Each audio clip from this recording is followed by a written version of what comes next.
Welcome to Fantasy Sports Daily, powered by FantasyGuru.com. Monday through Friday at 12 p.m. Eastern Standard Time, 9 a.m. Pacific. Ray Flowers breaks it all down for you from a fantasy sports perspective.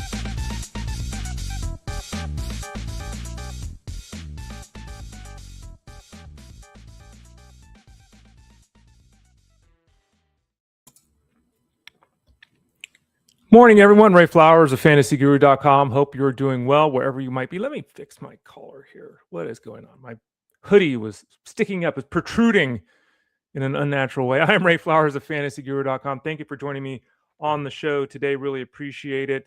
Happy to be here with you. Back to the normal schedule next week. I'll be here Monday, Thursday, Friday. Justin Pressman will be hosting Tuesday and Wednesdays. The Elite Sports Show is on Sirius XM Fantasy Sports Radio Monday through Friday from 2 to 5 p.m. Eastern Standard Time. I'll be with Jeff there Tuesday and Wednesday as usual, starting next week. Getting back to that grind. And then this show will be here, Fantasy Sports Daily, Monday through Friday at 12 o'clock Eastern Standard Time. I'll be here Monday, Thursday, Friday, and again, Justin Fensterman, Tuesdays and Wednesdays. You can follow me on all the social medias, Twitter, X, Instagram, Threads, Blue Sky, all those places at least, at The Ray Flowers. You can find us rocking and rolling over at FantasyGuru.com. The product is available over at FG. Get signed up. Click that subscribe tab in the top right corner. If you have any questions about any of the products we have, send an email to support@fantasyguru.com, support@fantasyguru.com for any of those questions. We're having a good time. The chat room's really picked up for the last couple of days. This morning I had a bunch of questions. That was nice to see.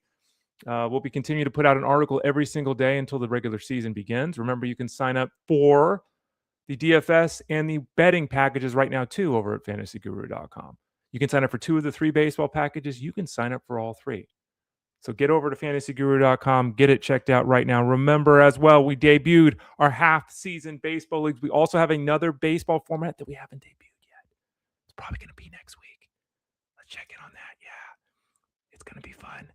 Yeah, maybe Jeff Mann's will have something to announce because he's upset he didn't get a chance to announce these leagues this week. Again, half-season baseball leagues. You do a draft right now. It's opening day to the All-Star break. Then that league concludes. That league is over. There's a champion crowned. There's prizes and awards given. Then we have a second season, if you will, from the All-Star break to the end of the season, right? So you can play twice, you can draft twice, you can win twice. rtsports.com, let me throw it up there on the screen. Let me change it to Rooney. rtsports.com/elite. rtsports.com/elite to get signed up. If you're a seasonal package holder for baseball over at fantasyguru.com, or if you're an all-in VIP platinum member over at fantasyguru.com, you also get a free entry into a league. So you can see the link there on the screen. You can also just go to FG, scroll down about halfway on the page. It'll be that blue box. It'll say View MLB Draft Guide. Click on that tab, and you'll find listed in red a link to the article for those of you that are subscribers at fantasyguru.com to get signed up. For those of you that aren't subscribers, don't worry. rtsports.com/elite, rtsports.com/elite. Already getting some screenshots from people doing drafts. That's really cool. I appreciate that a lot. Get involved. For those of you doing the free leagues, if you win the free league, you get some swag from fantasyguru.com. You get an entry. I just change the screen. You get an entry to one of the $30 All-American Fantasy Football drafts for the football season over at RT Sports. If you are winning the pay leagues, if you win that for your $20, you get $100. If you come in second, you get $50, right? Really good return. RT Sports only taking 25% of the pot. A lot of places take a lot more than that. So it's a really good return. So get over to rtsports.com/elite. Get signed up for your half-season baseball league. Don't have to worry about the second half if you don't want to. Maybe you just want to play the first half because you want to focus on football later. We got you covered over at fantasyguru.com. And remember, as I said, we will have another baseball league, another style to debut coming up soon. So stay tuned here to the show for that. On the show today, we just talked about the fixing fantasy baseball with half-season leagues. We're working on that. Breakout Pitcher of the Year was announced. We'll talk about that in a second. The Draft Book. It's Draft Book Friday. What is the Draft Book? Why do people like it? Why do people care? Why do I have a problem with it? We'll talk about that here in a few minutes. Again, support at fantasyguru.com if you have any questions. We'll talk about a bunch of baseball players: Machado, Burleson, Chapman, Matt, Kim, Hyesong, Ryan McMahon, Royce Lewis, Samuel Basallo. Is he really hurt? How bad was yesterday's injury? We'll talk about that. Zack Wheeler, good news. Merrill Kelly, goodish news. Braxton, Garrett, Nolan, McLean, Joe Musgrove. And in about 25 minutes, since it's Friday, we'll talk football with Russell Clay. He'll be joining us as we continue our look around the NFL, going team by team here in the offseason. Chicago Bears had a great season, won 11 games, exceeded expectations, new coach, everything went well. We'll talk to Russ about the Bears here in a few minutes. Okay. So you know about the half-season baseball leagues. Check it out over at FG. The Breakout Pitcher of the Year article is live over at fantasyguru.com. As we've talked about here on the show, had a lot of success with this. Names like Steele and Wu and Lodolo have been targets here the last couple of seasons. Had a lot of success with this article over the last 13, 14. I think 2014 was the first time. And the first year, it was Corey Kluber, who no one was talking about. And Corey Kluber went on to win the Cy Young. So we could never top that. But we've done a very good job hitting on pitchers that greatly exceed their draft day cost. We're giving it a shot again. It's 7,300 words, something like that. We have multiple firsts in this review. We have the first repeat guy from last season. We have the first teammates. And we also have the first injury. So there's a lot going on to review in the article over at fantasyguru.com. Remember, for those of you that haven't signed up, subscribe tab, top right corner. 15 pitchers get whittled down to 5 pitchers that gets whittled down to the breakout pitcher of the year. So even if you don't necessarily agree with the breakout pitcher, even if you're not able to draft the breakout pitcher because something happens in your draft, someone jumps the ADP and grabs the guy, there's 15 pitchers in that article. So you could actually build an entire pitching staff just out of that article. So keep that in mind. That article is up and rocking over at fantasyguru.com. The draft book. It's available at fantasyguru.com today. It'll be up tomorrow, later today, excuse me. I've been running around like a crazy person. Been hosting the show for Jeff because he's been away on vacation on SiriusXM. Did a baseball show that I don't think's run yet. Recorded that yesterday. Did this show yesterday. Been doing the breakout pitcher of the year. Been writing article. I haven't had time yet to get the draft book done. The draft book will be out today. It'll be out in a couple hours. As soon as this show is over, I'll go and put that all together. People love the draft book. What is the draft book? Well, here is a screenshot for those of you that are watching live. For those of you that aren't watching live, what are you doing? No, I'm just kidding. You can watch the show live or on demand at any of the 3 locations that I'm about to mention. You can leave comments and questions if you're watching live. YouTube.com/@ElitePlusNetwork, Twitter X @FantasyGuruSite, and Facebook.com/FantasyGuruHQ. So those are the 3 places you can watch live or on demand. You can always type in Fantasy Sports Daily wherever you listen to your podcasts. We appreciate the likes and the stars and all that kind of good stuff. And you can also go to fantasyguru.com. At the top of the page, there is a toolbar. Elite Plus is the tab you click on, and that opens up all the podcasts, including this show as well. But for those of you that have the ability to watch either live or on demand, thank you. But there's a screenshot of last year's draft book. What is the draft book? The draft book is the following. We have the hypothetical 12-team league. Okay. We have a hypothetical. So this whole thing is based off 12 teams. If you're in 10 or 15, it still works, right? It's not like it doesn't work for you, but it's based on a 12-team league. It's based on 14 hitters, 9 pitchers, because that is the industry standard. It has always been the industry standard. It has been the industry standard for 3 decades. I'm continually stunned at the number of people that don't use that setup. Stunned. It seems like more people don't use it than do. But anyway, that's the industry standard that we all use in every draft we do on SiriusXM or every experts league I've ever been in. That's what we use. That's what it's based off of. So what we're doing is we are combining rankings with auction values. Now, realize that the auction values, you see it on the left-hand side of the page there, the auction values are a range most of the time, right? It's like the first round, top of the draft, $38 to $42. It's a range. If you want the actual auction values that I recommend for players, you want to go to fantasyguru.com, go to the rankings page. That's where the actual specific auction value numbers are. The reason it's done this way is because there's no other way to do it. I mean, I can't just put $38 for the first round and then, $40 player, you're thinking it's $38. So the actual auction values in the rankings over at fantasyguru.com. But it gives you that window of kind of where the players could be. Each round is separated into 6 and 6, meaning 1A will include 6 players, 1B will include 6 players, 2A will include 6 players, 2B will include 6 players. Why? Because we're doing a 12-team draft and there's 12 players around that are taken. Okay, very simple. The positions are all broken down by position: catcher, first base, second base, third base, shortstop, outfield, SP, RP. So it's all broken. I just don't have room on the screen for that. So obviously, it's broken down by position.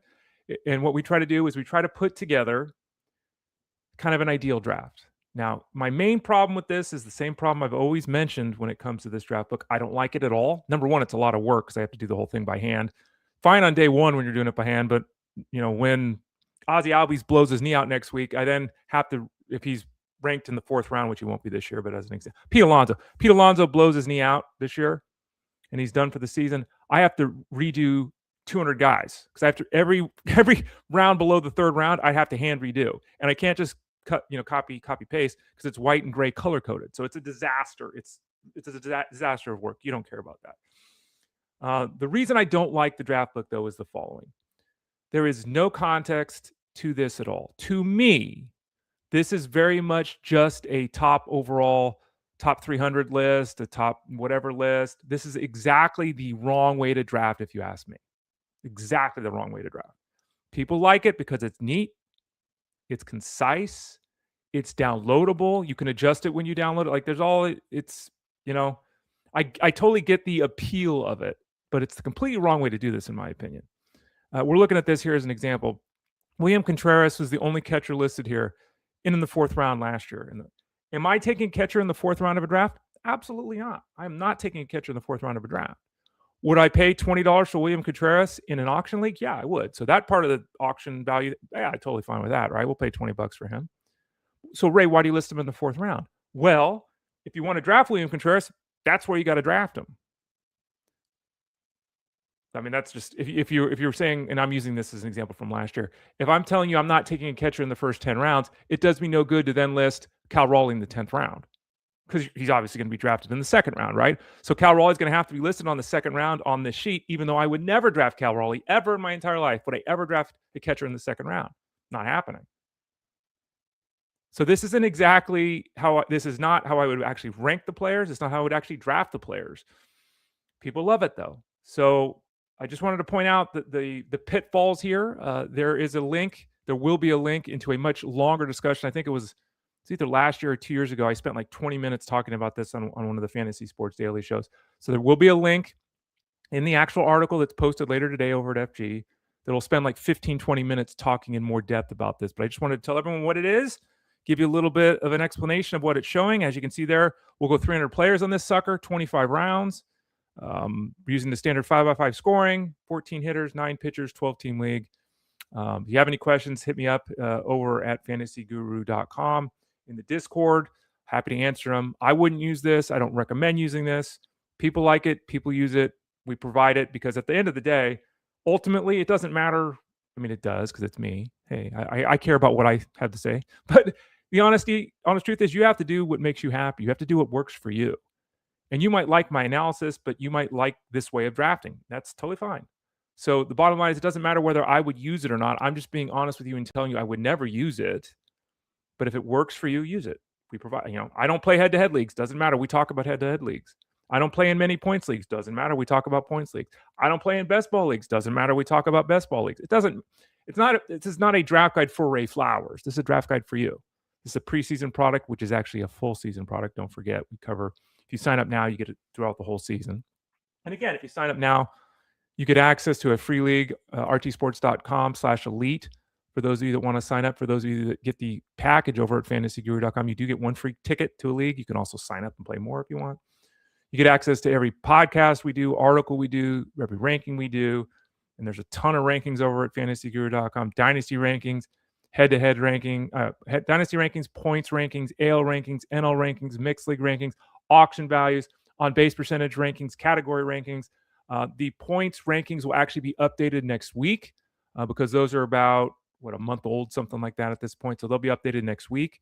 The AL, NL, and mixed league rankings and auction values are updated on a daily basis if needed over at fantasyguru.com. It will be that way throughout the entire preseason. Once the season begins, we will update the rankings at the All-Star break.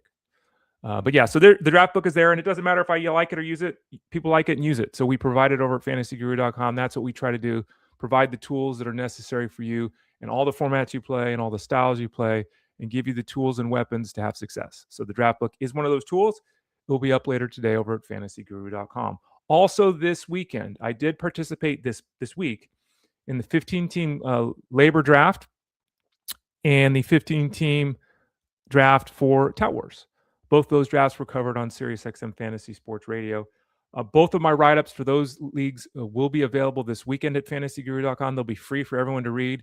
How did I do? How didn't I do? What did I screw up? What did I do well? Both my Tout Wars review 15-team mixed league and my Tout Wars 15-team mixed league with alternative scoring on base percentage, solds, and innings pitched. How did I do? You can read those articles for free over at fantasyguru.com. Angelo says, anyone else notice that Goldschmidt's hot start to spring? Doesn't matter. He's only going to face lefties if everything goes to plan with the Yankees. Just like Randall Grichuk, only going to face lefties. It's great to see Goldschmidt start well. It's great to see anyone start well. This actually brings up a point. Someone asked me, and I didn't address it yesterday. It was on the sheet, but I didn't address it. I was asked in Discord, how does spring performance impact the rankings at fantasyguru.com? Which is a great question. And the truth of the matter is not much. We talk a lot about sample sizes and all this kind of stuff, and we'll spend more time as we get closer to opening day. But 30 at bats in spring training doesn't mean much. 14 innings in spring training, it just doesn't mean that much. Now, when guys, have new pitches, guys have new swings. We'll talk about a couple of guys here in a minute that, changing their swings up. It's not that we don't pay attention to spring, but the numbers that are generated, are, and this is something you can look up, but are the numbers, Ryan McMahon, we'll talk about. He has a great spring, let's say. Well, is he hitting starting pitchers? Is he hitting minor leaguers that are getting innings? Is he hitting relievers that are getting innings? Who is he hitting off of? They faced the Cubs, but he didn't face any of their top 4 starting pitchers. Well, who cares if he had a series where he went 6 for 11? He's hitting off a bunch of guys at Double-A. So there's part of that. There's part of the fact that guys can be working on things, especially established players. Ryan McMahon, we're just talking about. Let's say Ryan McMahon's been working on hitting the ball to the opposite field. He might spend all spring trying to hit the ball to the opposite field, not caring what the result is because he's trying to produce hitting the ball to the opposite field, right? So maybe he hits 200 in spring, not because his swing is jacked, but because he's actually trying something different, right? Pitchers will do this. They'll get a new pitch and they'll throw their changeup 5 straight times. It's well, they'll never throw their changeup 5 straight times in the regular season, but they're working on it so they do 5 times. So it's really tough to take away significant things from stats in spring training. What is most important is if a guy like Ryan McMahon, since we're talking about him, has a huge spring, does he force himself into a more significant role in playing time? So that's the real takeaway from spring performances. Does the spring performance change the opinion of the team in terms of the playing time? That's the biggest takeaway for me. You don't want to see Ryan McMahon hit 112 this spring. That would make you concerned. You also don't want to get overjoyed if he has a 1200 OPS this spring, right? Understand that there is value to it, but it's more nuanced. So it's, Sal Stewart. If Sal Stewart hits 500 this spring, well, he's playing every day for the Reds to start the year. If he hits 186 this spring, so follow it, pay attention to it, but utilize the performance in terms of the context of playing time. That's probably the best way to do it. Ethan says, I feel like there is always a lot of optimism when guys play well in spring training, and when the Stars have a bad spring, it is dismissed more easily. Well, yeah. Aaron Judge, I saw Aaron Judge hit 2 home runs the other day, the first or second game. Aaron Judge has 2 home runs the last 2 years in spring training or something like that. Does it matter? It doesn't matter. Guys are working on things, trying to get healthy, all that kind of stuff. Spring training, truthfully, just doesn't matter if you're a star. Aaron Judge is still going to be hitting second in the Yankees lineup, right? Doesn't matter. He could hit 100. He could hit 700. Doesn't matter. You'd like to see him hit 700. You feel better about him hitting 700. But again, everyone's working on things. The matchups we talked about, all that kind of stuff. But yeah, there's always guys in spring. There's always guys once the season starts too, Ethan. There's also guys that come out and, they'll hit 500 the first week of the season. And then I'll get 82 questions about the guy on Saturday as people are trying to put fab bids in. I'm going to go spend 28% of my budget to add Casey Schmidt. What the hell are you doing? No, don't do that. So it's always the battle of quality and quantity, the battle of sample size. And we'll again talk about that as we get closer to the start of the season. Okay, remember about 10, 15 minutes here, we'll talk some Chicago Bears football with Russell Clay. Some baseball talk. Let's keep it going. Let me pull my notes up. Alec Burleson. Intriguing with Alec Burleson. I like Alec Burleson. You should like Alec Burleson. He's got a really good offensive game. Should play every day for the Cardinals. They stink. Interestingly, Burleson's hitting second And they've been hitting Mason Wynn third the last handful of games of the Cardinals. Now, remember back to last season, Mason Wynn was supposed to be the leadoff guy, and there was all this talk about him stealing 30 bases and everything. Season was terrible last year. But if he's hitting first this season, Mason Wynn is a guy that no one is talking about, and they should start talking about him again. He's a young guy, excellent defensive player, pretty solid offensively. And if he's batting leadoff, extra plate appearances, extra opportunities to score, et cetera, et cetera. Alec Burleson hitting second, that's a kind of an assumption, fait accompli, if you will. He'll probably hit second all along. Lars Nootbaar is supposed to be the starter. Lars Nootbaar's got issues with both of his feet, working his way back. Doesn't sound like he's ready for opening day. When Nootbaar is ready, he probably hits leadoff. I think Burleson probably still hits second. Maybe, though, they go Nootbaar win Burleson. So keep an eye on that, because there's a huge difference with Mason Wynn in particular hitting first or second than hitting sixth or seventh. So these are the kind of things you really should be paying attention to. We're talking about stats for spring training. And where are players in the batting order? That is something significant that we can take away from spring training. Manny Machado hit a pair of home runs, drove in 6 runs yesterday, playing for the Dominican team in the World Baseball Classic. It's really interesting, Manny Machado. Like, I feel, and I don't know if I'm the only one on this, and hopefully not, but I feel like at times Manny Machado has been a star in the fantasy space. At times, Manny Machado has been overlooked in the fantasy space. And then at other times, it's like people realize how good he is. And I saw him taken in the second round of one of my 15-team leagues the other night. Aggressive? Yeah. His ADP is 37 over at the NFBC in February. But Manny Machado is he's so stable. And sometimes when you're that stable, you don't get the credit you deserve. It's like, Manny Machado. Oh, yeah, he hit 270 and had 27 home runs and 95 RBIs. It's like, yeah, that's pretty good. And we'll have a serious debate, because Manny Machado's 37. He's 34 at the All-Star break. Manny Machado right now has got over 2,000 hits. He's got a chance to reach 400 home runs this season. He's already got 1,000 runs. He's already got 1,000 RBIs. We're going to have Hall of Fame discussion about Manny Machado. And, there have been a few huge seasons for him, but mostly it's just the same damn thing every year. And he started out pretty well here in spring training. Matt Chapman hit his first home run yesterday for the Giants. Interesting how the Giants are going to put this batting order together too. And that's the thing with Matt Chapman is really that he's an excellent defensive player. We all know that at third base. There is a chance he's hitting third or probably cleanup, I think. I think it's going to be Luis Arias, Rafael Devers, Adames, and Chapman. That's probably how the Giants are going to start things off.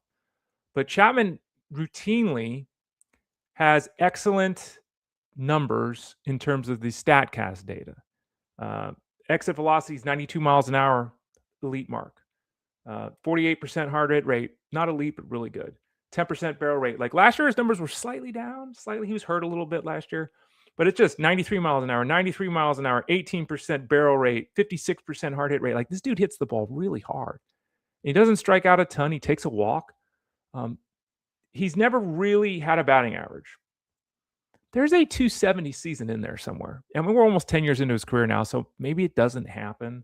He hit 231 last year, but let's call it 250. Like, I think he hits 250. And if Matt Chapman hits 250 and he steals 10 bases and he goes 25, 90, 90, he's a poor man's Manny Machado. He's not Manny Machado. He's not going to be better than Manny Machado, but he's still got a chance to be quite effective for the Giants this season. I'm always a fan of him, except for his mustache. Don't like the mustache. Hyesong Kim hit a home run Thursday. He's leaving for the World Baseball Classic now, so like so many of the Dodgers won't be around for the next couple of days or next couple of weeks. Kim is going to be playing second base to start the season, it looks like, for the Dodgers. The Dodgers obviously got rid of Gavin Lux. He's no longer part of the organization. They've had injury situation with Tommy Edman, so Kim is likely to hit ninth and play second base. He's a very solid performer. He did a very good job last year in somewhat limited work for the Dodgers. Interestingly enough, they worked on changing his swing up this offseason. Now, Kim, he's what? 5'10", 175, average size guy. Small, a little bit small, right? And a lot of the players that come over from the KBO and the Japanese leagues, they do that pull-off thing, right, where they open up the front side and they pull off almost like they're trying to slap the ball like a softball player and get run into first base. So the Dodgers worked with Kim to use his legs more and tried to get him to be, according to the reports, more grounded to his power and his core, meaning they're looking for him to be more stable versus the open thing, right? Be more stable. They talked about aligning his torso in his back so he can get squared up to the ball longer. Bottom line is he's changing his swing. And this is good news. Now, he's not a power hitter, so it's not like we're going to expect him to hit 20 home runs this year, but it's good news that he's bringing hopefully some pop to his game. That's a guy you could track in spring looking at his exit velocity numbers. Like, is there a change from last season? That'd be something valuable to do with Hyesong Kim. Ryan McMahon, we talked about earlier. I don't know why Ryan McMahon showed today, but he's changing his batting stance. He has a ton of strikeouts. He had the fourth widest stance in baseball last season. That's always the thing, too. Do you get your feet close together? Are you stand mutual? Are you completely spread out like Albert Pujols? All levels of in between, but McMahon has been very wide with his base, and his performance has gone down. I've always, ever, going back to the Rockies days, too, said McMahon was overrated, and he's basically always been overrated in fantasy. But it's going to narrow his batting stance, going to improve his hip mobility, and hoping to make better contact. That makes sense. I don't think it matters much. I don't think it's going to. Maybe it'll help make some better contact, which will go a long way to allowing him to get some playing time, but it's not going to appreciably change his outlook. Royce Lewis, tightness in his side. They sent him for an MRI. He's fine. Do you care? Like, I was looking at Royce Lewis the other day. I think it was the Tout Wars draft, and it's like I'm looking at him. I'm like, and I just can't. I can't. I will never draft Royce Lewis. I can't do it. Could Royce Lewis hit 30 home runs and steal 15 bases? Sure. Pigs could fly too, as they say. The guy can't stay healthy. He can't even make it through a week of camp without having something come up. They're saying he's fine. MRI came back clean on his side. Up to you if you believe that. Samuel Basallo, right side abdominal discomfort. He was trying to make a tag at the plate. He was reaching out to make the tag. He got hit, spun down to the ground. Looked like he'd been shot. Was holding his side. It took forever. I had shades of Woody Marks for those of you that are football fans because it's after the game. They said that Samuel Basallo, who did hurt his side, is fine. They said that his exit was precautionary. He could have theoretically stayed in the game. We're hearing that he could only miss a couple of days. Okay. I mean, when the injury happened, it looked like it was over. It looked like he tore something, pulled something in his oblique, and it was going to be 6 weeks, right? Orioles are saying he's fine, which is great news. It seemed pretty dire when it happened. Didn't seem so much later on, according to the reports. I don't know. It's spring training. It's still early. I wouldn't anticipate, obviously, Basallo playing until next week. Let's hope it's true because he has the ability to be, as we talked about here on the show, he could be Salvador Perez as early as this season if he plays and gets his 500-plus plate appearances. But really good news given what looked very concerning when the injury occurred yesterday. Zack Wheeler, as we switch over to the pitching side of things, he's got that shoulder, thoracic issue through a bullpen session, his first since having the surgery in September. So he's been throwing, but this is the first time he actually got up on the mound, which is significantly different and really important. Through 21 pitches, he threw just fastballs, so he didn't incorporate his off-speed stuff. But Rob Thompson, the manager after, said that the velocity looked good, the ball looked good, it was coming out of his hand. He said that the reports are that Wheeler felt good after throwing. Obviously, it's not necessarily the day of throwing. It's the day after and such that we'll have to keep an eye on. But right now, Wheeler hits another milestone. He throws off the mound. Reports are solid. We'll continue to monitor his outlook because it could be significant. Oh, I look like Matt's headroom again. Could be significant because he obviously is one of the best pitchers in baseball when healthy. Merrill Kelly's got that back issue. Not supposed to be major, not structural. He is not going to make the opening day start like they had hoped. But we heard yesterday from the manager, Torey Lobolo, that maybe he starts in the second series of the season. So they're giving themselves an out here to even putting him on the injured list, which is great news for Merrill Kelly. So hopefully Merrill Kelly doesn't actually require an injured list stint, which would potentially make him a value on draft day. He is 37. It is a back issue, but there might be something there. Nolan McLean threw 4 scoreless innings. His fastball was at 98 miles an hour. He's going to be a huge riser. I predict with high level of confidence that Nolan McLean on a weekly basis will see his ADP rise over at the NFBC. The hurler of the Mets looks like he's in line for a breakout season this year. Head over to fantasyguru.com and read the rookie player capsules, if you will, the scouting reports, and also the top 50 rookies for 2026. You'll find Nolan McLean's name in there. How high does he rank? Check it out over at fantasyguru.com. And then finally, Joe Musgrove threw 3 innings in a simulated game yesterday. Went pretty well. He's coming back off Tommy John surgery. Been a very stable pitcher. Early reports are suggestive of him returning to that level of stability. I was going to say stableness. Stability. We'll see with Joe Musgrove, but very good reports through 3 innings and felt pretty good after the game. All right. Done a lot of talking this week. One of the guys that I talked with over on SiriusXM Fantasy Sports Radio is actually with us today. He said, you know what, Ray, I had a good time talking free agents with you over on Fantasy Guru on SiriusXM. But guess what? I want to talk with you in my normal spot on Fridays, 12:30 Eastern Standard Time, right here on the show. He is Russell J. Clay, the good-looking one, as we often call him. He is Russell Clay of FantasyGuru.com. Russ, how you doing today? Russ, we need your volume, Russ. You pulled a Ray. Oh, Russ is struggling with his microphone. Are we back? Oh, all right. We're unmuted. What's going on, Ray? I did that yesterday. I was all excited for my return to the show because I'd been doing SiriusXM and come out firing, and everyone's like, Ray, microphone muted. So I had to go in. Somehow my settings got changed. Went to a default camera microphone instead of the microphone right in front. Anyway, it happens. No big deal. You rectified it quicker. It took me about 30 seconds. It took you about 3. So good work, Russ. Thank you. How's it going, man? What's going on? I haven't talked to you in 2 days. It's good. Another Friday. It's been so long, Ray. I barely remember what you look like. Hi, it's me, Russ Clay of FantasyGuru.com. Russ is our dynasty football guy in the main, but of course he does football all the time. Hey, it's the off season. You're starting that dive into the youngsters, the rookies, and all of that. How's that going? And how easy/difficult is it to put those young players into the dynasty rankings when you don't know what team they're on yet? That is a really fun process for me because it is more of a creative process. And I think there's a humility at this point. As I've said many times, 2018 to 2019 humbled Russ for the rest of his life. And yes, that is third person.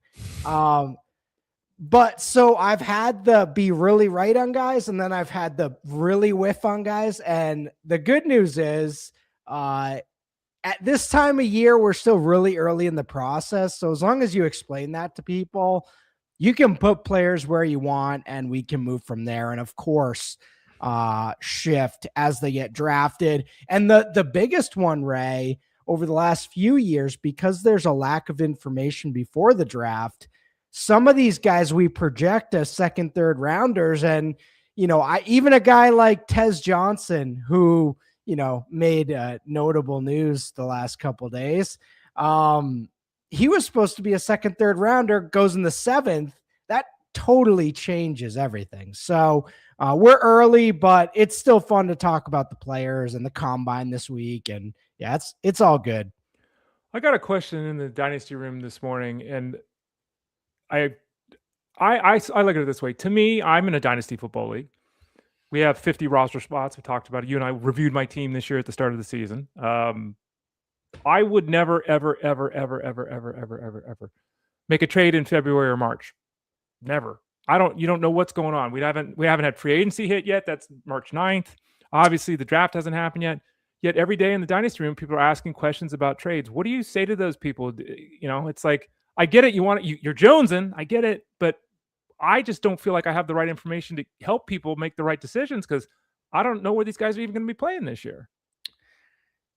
I would make the exception if there's a player that you can get really cheap for, say, a future third, and you think they're going to sign somewhere in free agency, or if you're going to buy rookie picks, Ray, which I don't even think this is the time of year to buy rookie picks. But if you're going to, this is the last chance.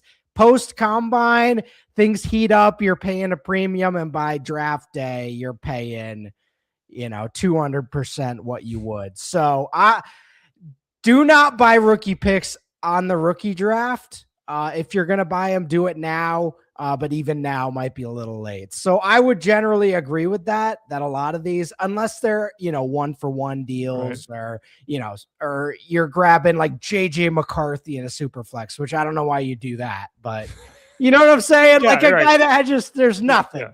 Or like, I guess the the biggest one would be like Malik Willis. He might be starting and he's not yet. So if you want to buy now, you could get him a little cheaper. But yeah, no, I generally agree with you.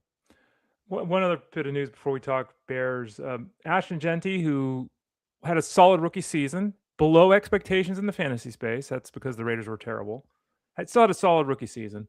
Clint Kubiak goes to the Raiders. We're all excited about that. And then Clint Kubiak, yesterday's talking to people. And Clint Kubiak said, you know what? We're going to have a two-man show at the running back position. And remember, Clint Kubiak was just with Seattle, with Kenneth Walker and Zach Charbonnet. Coach speak from Kubiak. Doesn't matter. It's February. He's got Ashton Genty. Of course, there's going to be someone else touching the football. He's just, okay, it could be an 80-20 split. Who cares?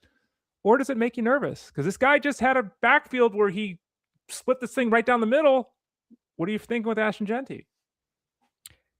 I'd be lying if it didn't make me nervous. Yes. However, you can't. Okay. All right. Well, he can. He just did it with the Super Bowl MVP. He can do it. You can't make Genty a committee back. Now, lead back in the Gibbs-Montgomery situation if the offense is really healthy. Yeah. It's fine. Right. But if you were the Seahawks last year, you have a dominant defense, which I don't think the Raiders are going to have anytime soon. Right.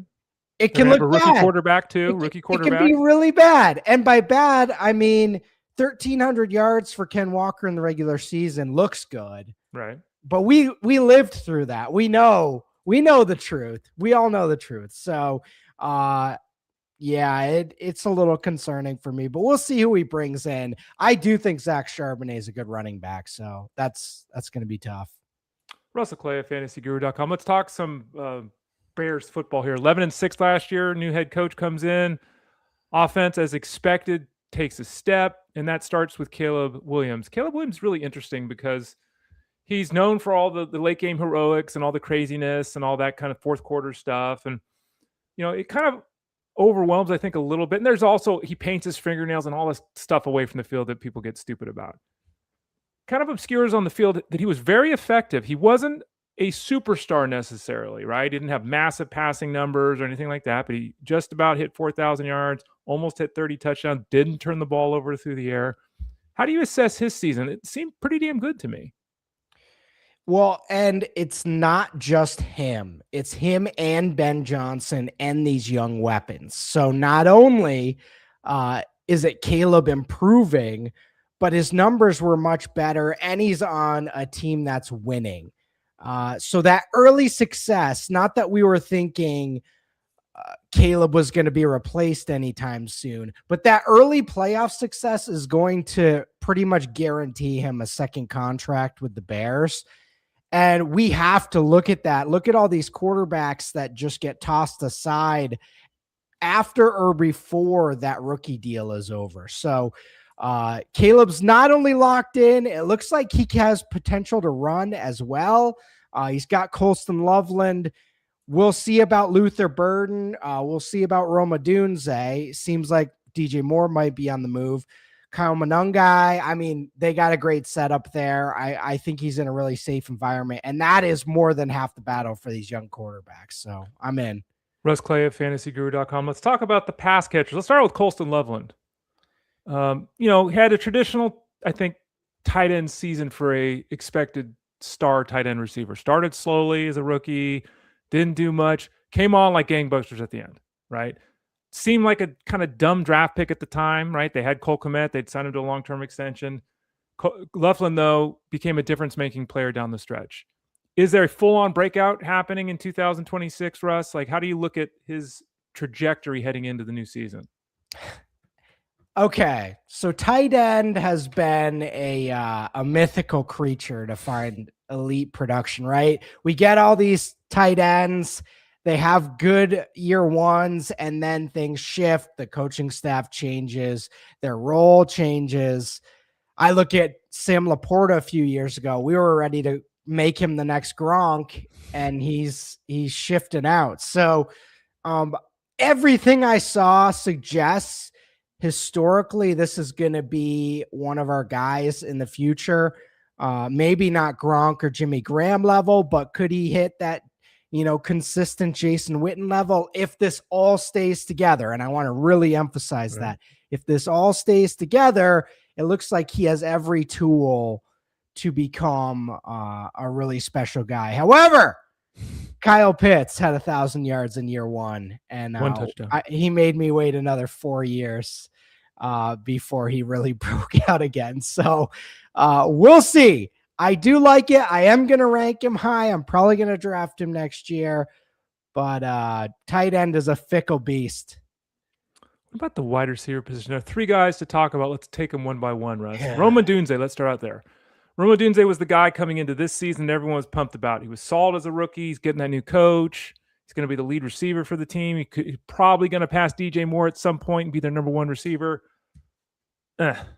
He was hurt. He was in and out of the lineup constantly, only played 12 games. For 12 games, the numbers aren't terrible. But again, he missed time, and there was never really a point after the first couple of games of the season where the second half of the year, like if you had Odunze, were you even playing him? Like it was rough. How disappointed were you with what you saw, and what does this mean for his future? This is the Jeff Mans. We don't talk about that first month because we don't know how it's going to end. After that first month, he had 4 or 5 touchdowns in 4 games. He had 100 yard. And I was like, look at my beautiful garden I made for everybody. This is a great call by me. Right. By the end of the year, he got hurt. So I do want to say that. So he had those 5 touchdowns. He was a wide receiver 1. He got hurt. And it was not the same player for 75% of the season. Now, I don't think we can ignore that. And I don't think we can ignore his dad subtweeting the Bears and all that craziness. So as much as I like the talent on Rome, that end of season was bizarre and rough, and we can't ignore it. So it's kind of like, again, I made that beautiful garden, and then a bunch of rabbits and chipmunks destroyed it. And I come out and I say, what happened here? So that's where we're at with all that. I wouldn't say I'm too optimistic about Odunze, though. I think people are forgetting that first month where he looked amazing. So that's where we're at. I would not be too high on him, but there is still hope. But it's hard to be optimistic about some of these guys still, Ray. Russ and I, Russell Clay of FantasyGuru.com, we bonded last week. Not that we weren't best friends anyway, but we bonded last week over our love of animals. I feed squirrels. Russ has started to feed birds. Yes. You're mentioning all kinds of critters on her. Are you going like full on, croc hunter on us or something here? Are you going to change careers, Russ? No. Okay.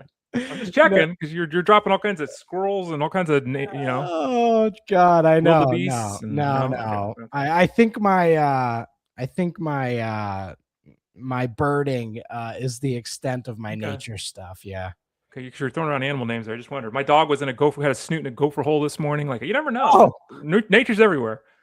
Russ, what about Luther Burden? Now, Luther Burden didn't do much to start his season, but again, a rookie. When Odunze went down with injury, Burden stepped forward. There's a lot of people that really like Luther Burden. He was a second-round pick, 39th overall this year, 2025. Finished well, but there's another mouth to feed there for certain in Odunze. We'll talk about DJ Moore in a second. Everyone's healthy next season. Is Odunze or Burden the guy you want? Like, which one of these 2 guys? Like, how do you compare and contrast the 2? Luther Burden is the one that if there's an Amon-Ra St. Brown, it is certainly him. Is there an Amon-Ra St. Brown in this offense? Who knows? But if there is one that can handle slot intermediate targets, it's certainly Burden. And, with Burden, the talent was never in question. His final season made him drop to the second round, but there's never been a question about Burden and his skill level. So,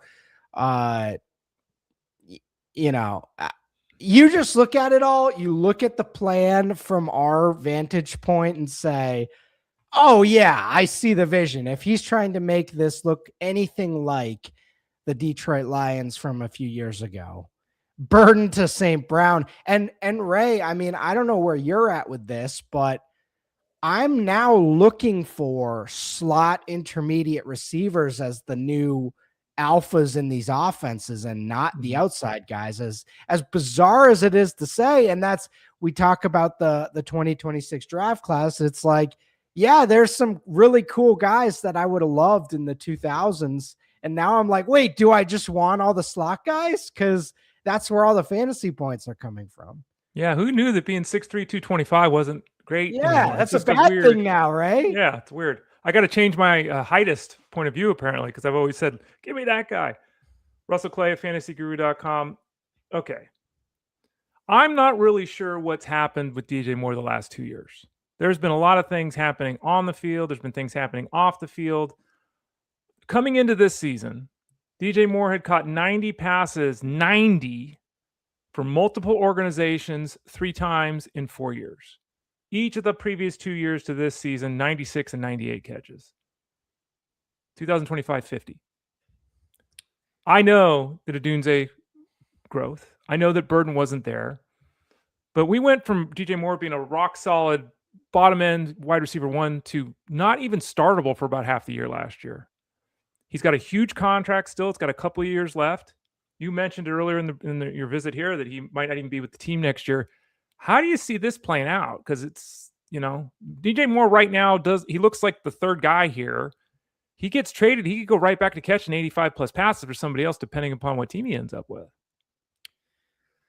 DJ Moore's had a long career, and I do believe playing on bad teams like those Panthers teams takes life off your career as well. So he was there for 5 years.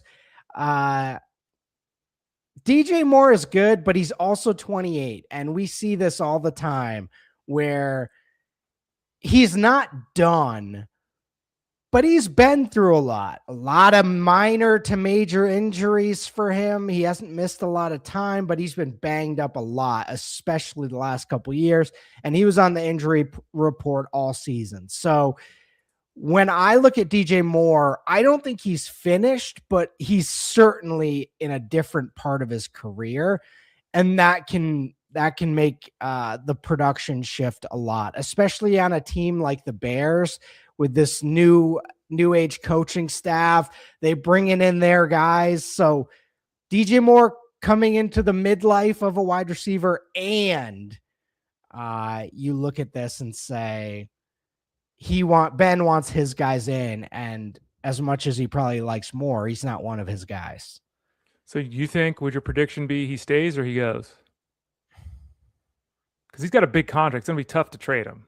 I would say stays right now, okay. But if he has another year like this, it wouldn't surprise me. Russell Clay at fantasyguru.com. You can find him on the live streams over at fantasyguru.com on Tuesday nights at 7 o'clock Eastern Standard Time. You can find him on Wednesdays on TikTok, correct? Yes, Wednesdays on TikTok, 7 p.m. He's talking with all y'all about all his great rankings over there. So if you want to get in there and say, you have Joe Burrow ranked too high or too low, hit him up he'll ignore you, as he says all the time, but he'll have a back and forth with you. He won't listen to your advice, but he'll have a discussion with you about it. That's right. Over on TikTok. Let's talk the running back position. Excuse me, the running back position with the Bears. This one's really interesting. DeAndre Swift, some people like him, some people love him, some people hate him. Like, it's really like, some people just think he's garbage. And it's like, okay, no, he scored 10 touchdowns last year. He had 1,400 yards from 1,300 yards from 1,400 yards from scrimmage. Like, he was a pretty good football player last year. He was definitely a weekly starter. Some people love Kyle Monangai, who had a couple of huge games when Swift was in and out of the lineup, but then Monangai did nothing down the stretch. Some people are calling and expecting for the Bears to either draft or sign another running back.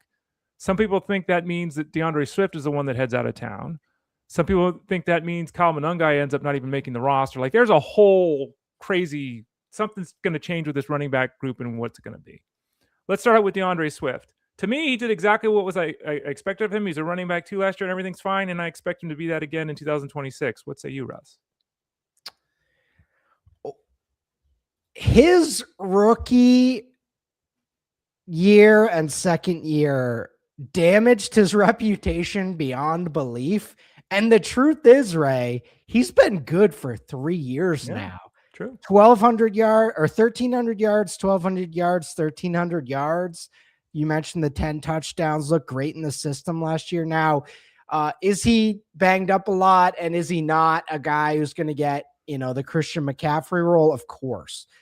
But if we're still looking at him as an injury prone, can't handle more than 12 touches a game, that's not really been true for about 3 years now. Right. So I think as long as he stays here, I would keep buying. He's been good the last 2 years in Chicago, even before Ben got there. 2,600 total yards the last 2 years. So I like it. He is not a 300 touch a year guy, but he's also in a system now where he doesn't have to be, and he can get 10 touchdowns a year. So I really like him. And I have to update my view of this, because it's like, no, I still remember the Detroit guy, but that's a while ago, Ray. Monangai was a 7th round draft pick. And as you tell us all the time, a 7th round draft pick at any position, doing anything is great. Monangai had a really effective rookie season. Now, I will push back against that with the data, which is for like 5-6 weeks, he was really good. And then for the last 7 weeks of the season, he was terrible. Like his season was really about a handful of games, including the one everyone remembers against Cincinnati where DeAndre Swift missed the game. DeAndre Swift would have run for 175 yards against that team. The defense for the Bengals was in shambles. So you take away that one game from Monangai, the numbers, and there's a lot of games here where he's rushing for 30 yards, 10 carries for 30 yards kind of stuff. Did not score a touchdown the last 7 games. So even when he was getting, those poor rushing totals, he was getting in the end zone for about a month. Didn't happen for like the last half of the season. Jeff Mans has said many times that, he's not necessarily plotting, but he's just a guy, right? How do you see it with Monangai, talent-wise? And what do you think? I mentioned all these potential changes that could or may not happen with the Bears. Are they going into next season, in your opinion, with Swift and Monangai as their top 2? I do believe they are, and we saw this with Isaiah Pacheco. We've seen this with a few guys. I mean, the apex example is Chris Carson, right? Chris Carson, fantasy relevant for multiple seasons, but even he, who was very talented, it started to drift those final years, and Seattle was really looking at that as, okay, we can't really have him as a fully featured weapon. And, they have Rashad Penny there and all that. So when I look at Monangai, I do not think the Bears are going to commit to him anytime soon. Second running back, though, he looks like a hell of a second running back, and that is a valuable thing teams need now. So I think they're really happy with that draft pick and going to continue to use him. I don't think he's going to be replaced, but if Swift does leave or something crazy happens, they will bring in another guy. For some reason, the last couple of days, maybe because there's actually nothing to really talk about right now in the NFL, Adam Schefter has been reporting that every backup quarterback in football, someone wants them for their starter. Like, it's been a weird thing. We had Andy Dalton reports that were refuted. We had Tyson Bagent reports. Tyson Bagent report is apparently true. Ryan Poles said that, hey, people have been talking to me about this guy. Obviously, they have their quarterback of now, the present, the future. Caleb Williams, if he doesn't get hurt, could end up being the greatest quarterback in Bears history. Tyson Bagent's just an afterthought. He's just a guy, but he's shown some moments. Nothing great, nothing fancy. Who is Tyson Bagent? It doesn't really matter right now, but if he does get traded, there are quarterback needy teams in this league. It's not crazy to think he could be making starts for somebody in 2026 if he gets moved. He's one of those quarterbacks where he comes in and he's not throwing great passes, but they look great in the pocket. And if you squint, you're like, man, if you really squint, he's moving good in the pocket. He's got a strong arm, and you say he's tall. You say, dang, is that like, that looks like a starter. And then you watch where the passes go and you say, maybe not. But you know what I'm saying? If you really squint, you're like, this might. So if someone gives him a shot, it actually wouldn't surprise me at all. But is he a future starter? No. But, he could be one of those guys where he's making spot starts, and maybe someone does give him the first 8 games of the year to prove himself. So I'm dead set on Malik Willis getting a starting gig, but if it's Bagent, I guess we'll adjust from there, right? Is Bagent kind of the younger version of Gardner Minshew? I mean, could he get a half year? Right. Yeah. We're talking earlier about making trades at this time of year in a dynasty league. Would you give a 6th round pick for Tyson Bagent, or 5th round pick? Like, would you try that, or is that getting too cute? You feel like you send that trade in the inbox and they counter for a future first saying, hey, this guy's going to be a starter. And you go, oh, I wasn't aware this was the Bagent fan club. So yeah, no, I probably wouldn't, but if you want to throw a feeler out there, if you really like him or got a read on it, future 3rd at most, right? Right. Yeah. I don't even know if I go that high.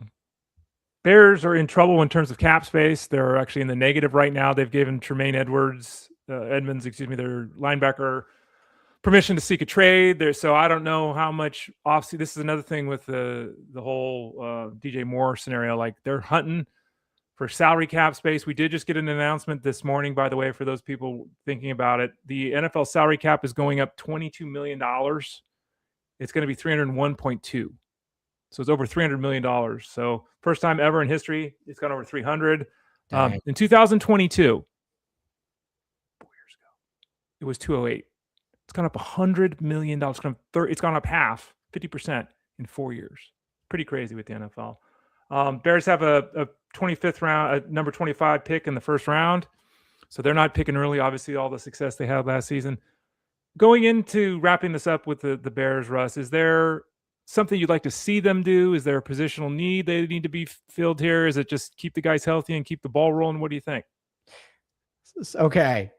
This is what the Bears need to do. Okay. Just keep this train on the tracks for me. Just keep rolling. Don't mess this up. We see it so often. Teams have 1 year and then it starts to go off the rails, and then it's just gone. So many franchises. We have the Chiefs with Mahomes and Reed. We saw how that went.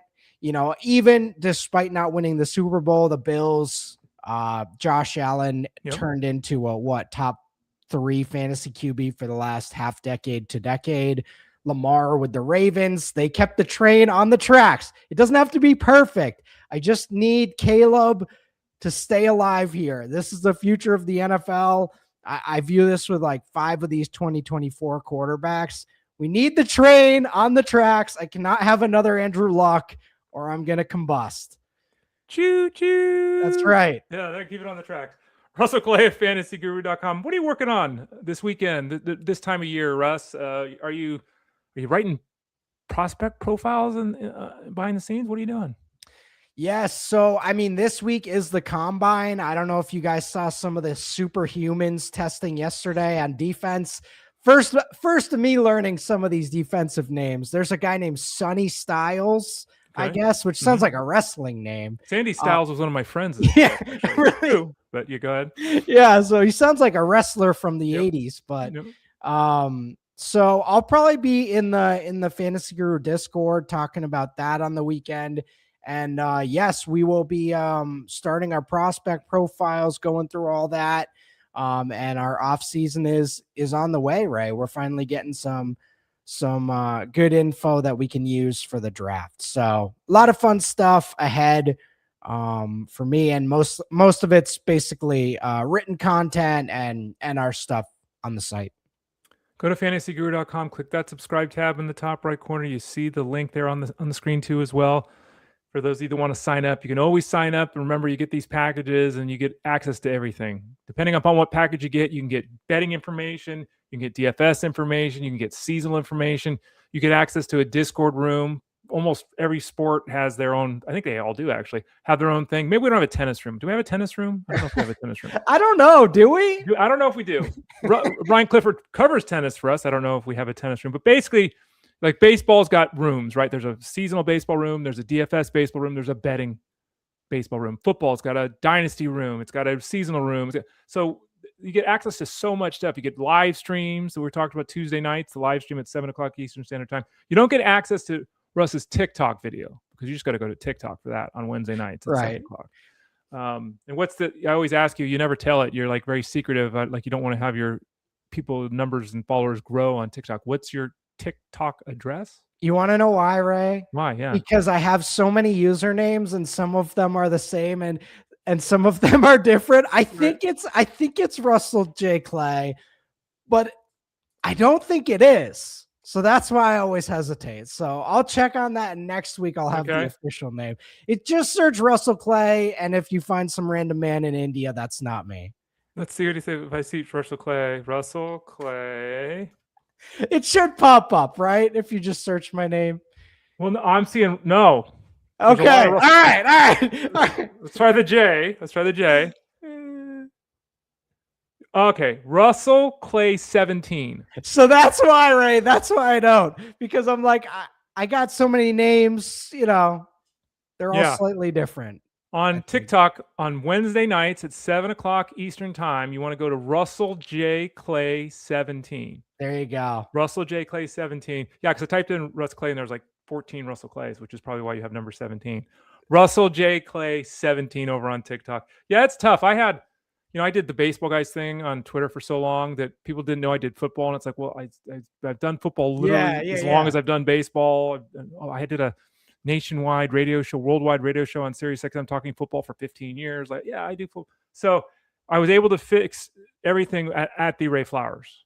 There you go. I just say the Ray Flowers, but that took some doing. So I understand which is my name, and it's confusing. Anyway, it's not confusing when he gives advice. He's Russell Clay of fantasyguru.com. He's with us every Friday at about 12:30 Eastern Standard Time. We go about a half hour. We have some fun. We chop it up. We have a good time. We did get a comment here from Godfrey's81. In a keeper league, traded CMC for Roma Odunze and Breece Hall. Your thoughts on that one? That seems like a pretty good deal at this point. I've been saying all off season, the toughest question dynasty owners are going to have in 2026 off season is what they're doing with CMC, Saquon, and Derrick Henry. Right. Do we just keep re-racking this every year? It's worked the last 5 years, Ray. I mean, hell, Henry's 32 now. It's worked the last 5 years. So I would have kept holding CMC, I think, but you got a really nice haul there. So it's a fair deal either way. And if CMC does fall off, then you're in the clear. Head over to fantasyguru.com if you are signed up for that product. Remember, if you have any questions, support@fantasyguru.com with those questions with your email. Hit the Dynasty Room up. I'm in there every day. Russ is in there every day. Happy to answer questions and comments like Godfrey's 81 there's team. But folks, thanks for joining us today. Really appreciate it. We want to thank Russell Clay, Russell J. Clay. Russell, he's got a lot of names. Just know he's here every Friday. Russ, thanks for joining us today. We appreciate it. Have a good weekend. All right. Thanks, Ray. Head over to fantasyguru.com. Get signed up for the product. No Elite Sports Show today. A little hiatus covering that. Series is covering the Combine that was mentioned by Russ there. But everything goes back to normal starting next week, Monday through Friday on Sirius XM Fantasy Sports Radio, 2 to 5 p.m. Eastern Standard Time with Jeff Manns. I'll be with Jeff Tuesday, Wednesday. I'll be here with you Monday, Thursday, Friday next week. Justin Fetchman will be with you on Tuesday and Wednesday next week at 12 o'clock Eastern Standard Time. Head over to Fantasy Guru. Get signed up for the product. The breakout article of the year is up for baseball. The draft book will be up later today for baseball. And my 2 reviews that are free for everyone to read will be available this weekend for my drafts for Tout Wars and Labor. For Russ, I'm Ray. This has been Fantasy Sports Daily, powered by fantasyguru.com. Have a good weekend.